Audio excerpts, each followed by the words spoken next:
Good morning, everybody. I'm Randi Quackenbush. I'm with the Food Bank of the Southern Tier. We are one of 200 Feeding America food banks in the United States. We cover 6 counties in the Southern Tier, 3 counties in the 19th, 3 counties in the 23rd, and in Broome County along with our partners, Chow.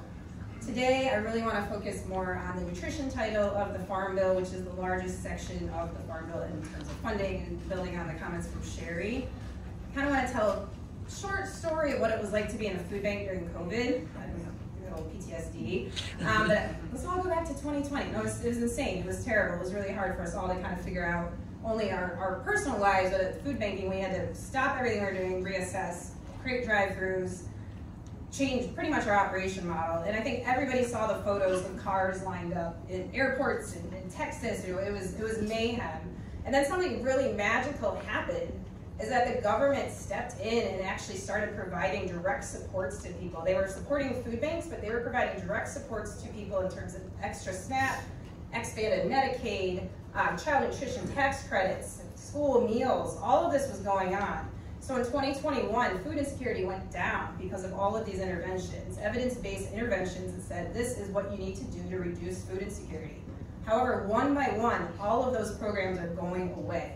We are on the tip of a hunger cliff. We just lost SNAP emergency allotments in New York State in February.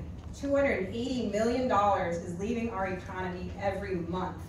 Food banks cannot fill this gap. At the same time, the Emergency Food Assistance Program, the TFAP program, excuse me, we had 30% less TFAP product as food banks last year. So SNAP's getting cut. People say go to food banks, go to food pantries. We have less items, we're purchasing wholesale, our costs are going through the roof. And at the end of the day, your SNAP is cut, you go to the pantry, they don't have as much food. What do you actually do? Think about it. Chairman Thompson, we've seen you speak at the National Anti-Hunger Policy Conference. He has said if you're not at the table, you're on the menu. I don't know if anybody here is participating in SNAP today, but I really want to speak for all those folks. I have a story from a grandma who has custody of her grandson. Her SNAP went from $431 a month to $70 a month. She was getting $96 a month before COVID, but her Social Security went up, so her SNAP went down. And she said, I had just gotten used to eating. This is the United States. This is a travesty that people are stuck in these situations.